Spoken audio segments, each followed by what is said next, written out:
¿Por qué un gato se va de la casa? Porque los dedos se arrugan en el agua. ¿Cuáles son las causas de la osteoporosis? ¿Cómo se cultiva el cacao? Presentamos Oigamos la Respuesta, el podcast de preguntas y respuestas del Instituto Centroamericano de Extensión de la Cultura, ICQ. Iniciamos el programa de hoy con una pregunta del señor Norvin Espinosa López, quien nos envió un WhatsApp desde Muy, Nicaragua, con la siguiente pregunta. Quiero saber si ese saltamontes que les mando en la fotografía es el mismo que ocasiona la plaga de langostas que consumen los cultivos. Yo solo conozco la del gusano falso medidor, también llamado langosta. Oigamos la respuesta. Existen unas 8,000 especies distintas de saltamontes. La fotografía que nos envía es del llamado saltamontes perezoso centroamericano. Hay algunas especies de saltamontes o chapulines que se reproducen enormemente cuando hay cambios bruscos de clima o escasez de comida. Entonces se agrupan formando gigantescos enjambres. Al agruparse, cambian de color, se vuelven más grandes y agresivos y se convierten en langostas. Estos enjambres viajan en busca de alimento y arrasan con todo lo que se pone a su paso, incluyendo los cultivos y el pasto para el ganado. Si esos insectos andan solos, también se comen las plantas y los cultivos, pero el daño que causan es mucho menor. De todas las especies de saltamontes que existen, solo hay unas 20 que sufren este cambio a langostas, pero no existe información de que el saltamontes perezoso centroamericano haya formado colonias de langostas que dañen los cultivos. Si esta especie que nos muestra está causando daños en cultivos o en su jardín, le recomendamos que mantenga los cultivos sin malas hierbas, ya que muchas veces es ahí donde los saltamontes ponen sus huevos. También puede tratar de recoger con la mano los insectos adultos y para sacarles provecho los puede utilizar como alimento para animales, ya que son muy ricos en proteína. Como última medida se puede recurrir al control químico. Sin embargo, si no observa daños, no debe preocuparse y puede dejar que estos saltamontes vivan tranquilos. Para finalizar, le comentamos que el gusano falso medidor no es un grillo o langosta, pero quizás le llaman así por ser un gusano muy dañino y destructivo para las plantas, al igual que las langostas, grillos o chapulines. Desde Nicaragua, la señora Claudia María Ruiz González pregunta: ¿por qué en la mayoría de los países el uniforme de los reos en las cárceles es color azul? ¿Podrían decirme de qué colores son en otros países? Oigamos la respuesta. Fue hace poco más de 200 años cuando en los Estados Unidos se comenzaron a usar uniformes para los prisioneros. Eran uniformes con rayas gruesas, negras y blancas, que cumplían varios objetivos. Primero, era una forma de castigo y humillación para esas personas. Además, se podían identificar con facilidad, sobre todo si habían logrado escapar. Se dice que esas rayas negras también simbolizaban los barrotes de las prisiones. Al pasar el tiempo, esos uniformes dejaron de usarse y se cambiaron por trajes de una sola pieza y de un solo color, por lo general tela azul de mezclilla. Actualmente en los países más desarrollados, los uniformes de las personas que están en la cárcel deben cumplir con ciertos requisitos, por ejemplo, que se hagan de telas adecuadas al clima del lugar y que se laven regularmente.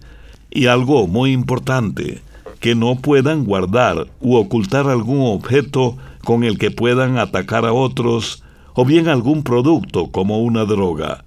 En algunos países puede haber diferentes diseños de uniformes según la pena que la persona esté cumpliendo y según el área de la cárcel en la que ésta se encuentra. Por otra parte, con los avances en el estudio de la psicología, se ha tomado en cuenta los colores de los trajes de los privados de libertad. El color azul, por ejemplo, se suele relacionar con la tranquilidad, la paz, también con el orden. Por eso, hoy en día, es uno de los colores más comunes para los uniformes de estas personas. Sin embargo, también hay uniformes de otros colores, como gris, caqui, naranja, amarillo, rosado intenso o con franjas anchas naranja y blanco. Ahora bien, vestir un uniforme dentro de la cárcel no es obligatorio en muchos países. En algunos casos, es porque el Estado no tiene presupuesto para fabricar los uniformes y darles mantenimiento. En otros países, se considera una muestra de respeto para el privado de libertad que pueda usar su propia ropa. Envíenos sus preguntas al apartado 2948-1000 San José, Costa Rica. También nos pueden contactar al correo electrónico icq@icq.org y síganos en redes sociales. Encuéntrenos en Facebook como ICQ y en Instagram como ICQ Centroamérica. ¿Sabía que el hueso más pequeño que tiene el ser humano es un poco más grande que un grano de arroz? Se trata del estribo, que está situado en el oído. Esto y más en Oigamos la Respuesta.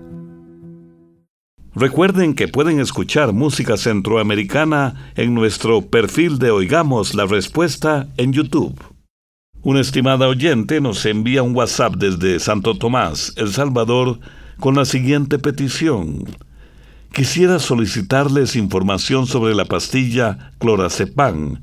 ¿Qué efectos secundarios puede tener en una persona? Oigamos la respuesta.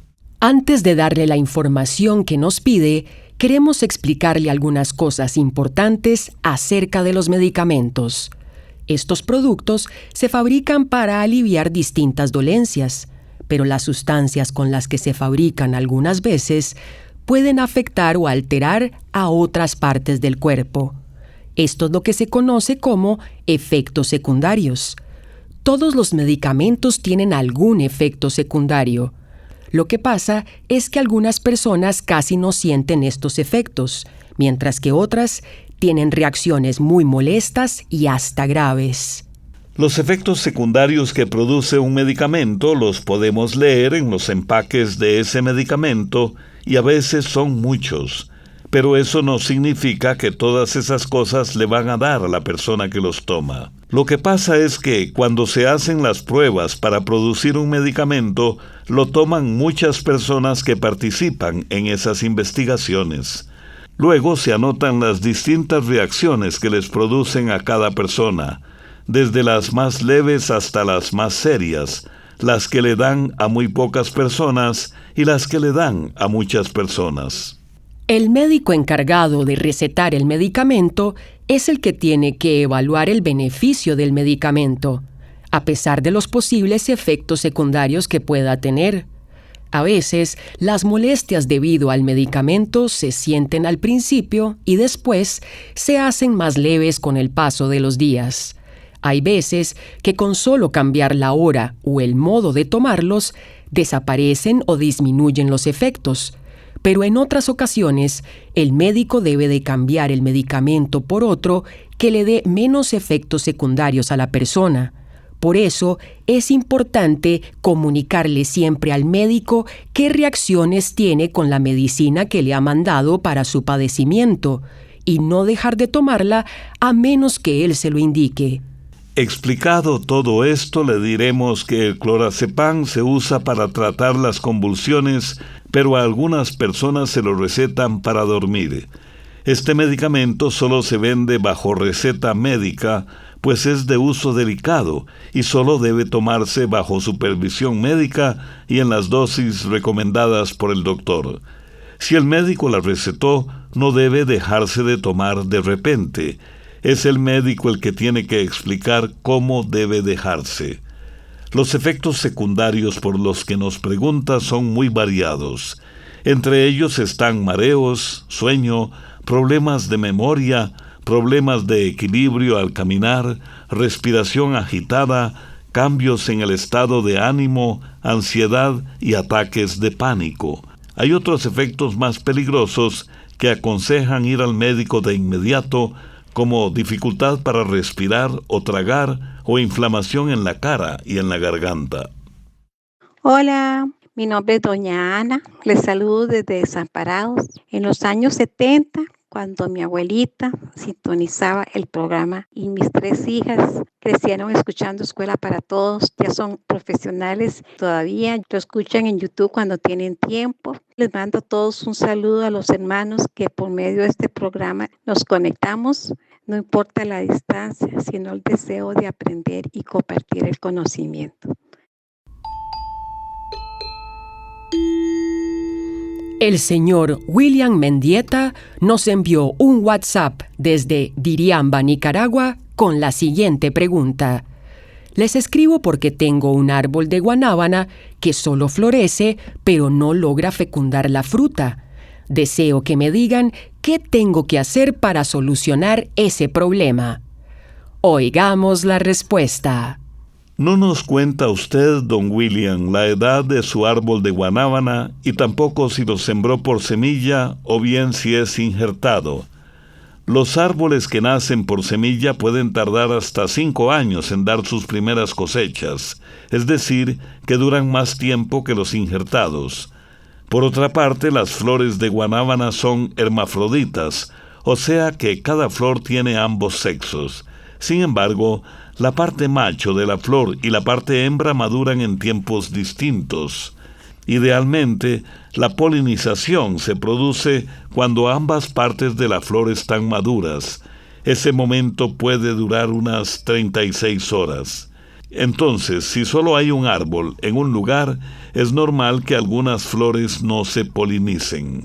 Lo que podría hacer es intentar sembrar otros árboles de guanábana alrededor para mejorar las posibilidades de que se polinicen las flores.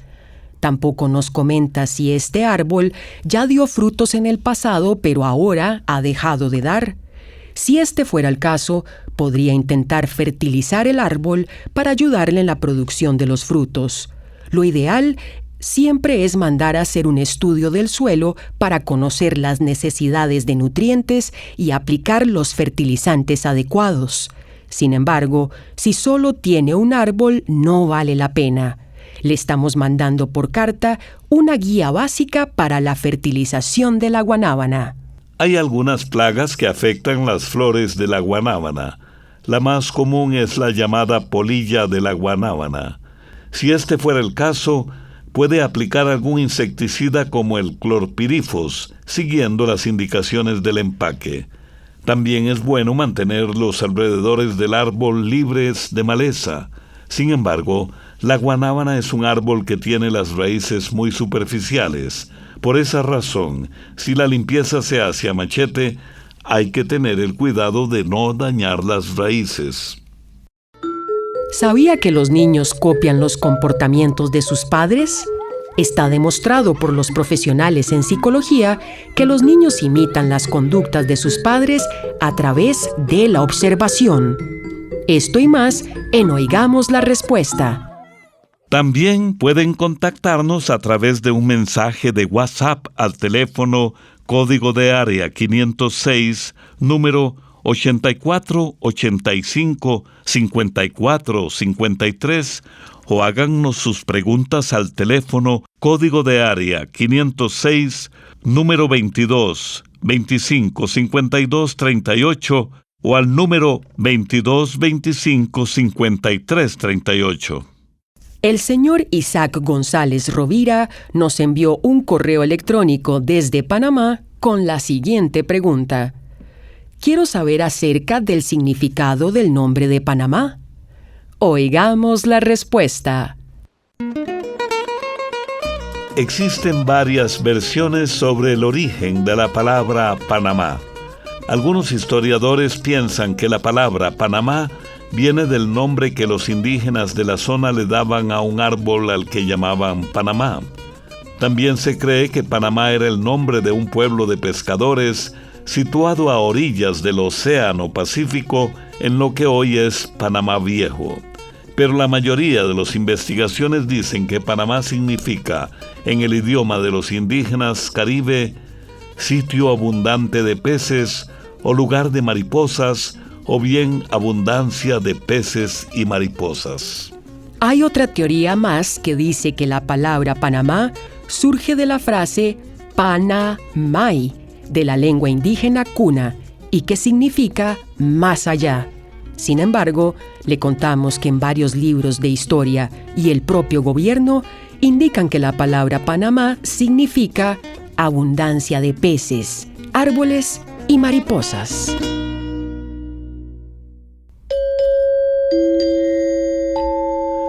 ¿Por qué se dice que el emperador Constantino el Grande fue el verdadero fundador de la Iglesia Católica?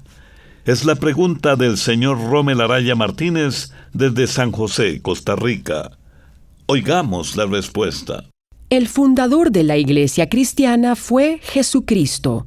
Durante los primeros 300 años después de su muerte, los seguidores de sus enseñanzas fueron perseguidos por los romanos, que consideraban a este grupo como rebeldes que no se sometían a la tradición pagana de adorar a otros dioses y al emperador. Miles de cristianos murieron martirizados, entre ellos San Pedro y San Pablo. Sin embargo, todo esto no debilitó a los seguidores de Cristo, que seguían aumentando en número.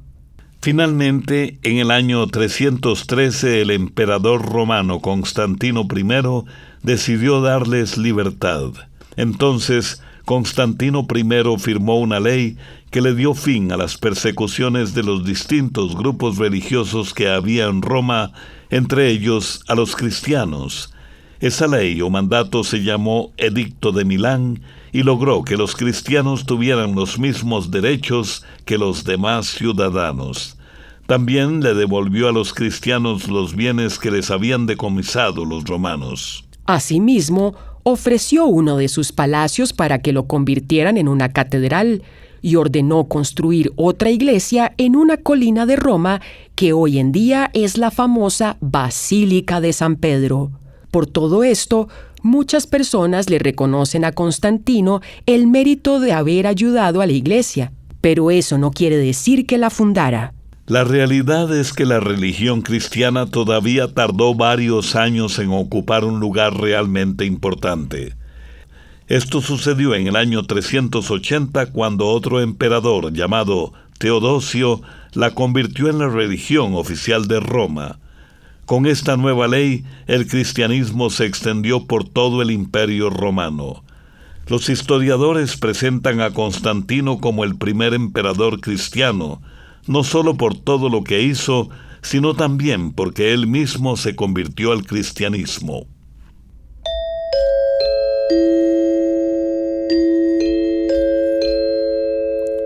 Hay que afrontar la vida con seguridad, con la certeza de estar haciendo algo sensato. Vincent Van Gogh. Esto fue Oigamos la Respuesta, el podcast de preguntas y respuestas del Instituto Centroamericano de Extensión de la Cultura, ICQ.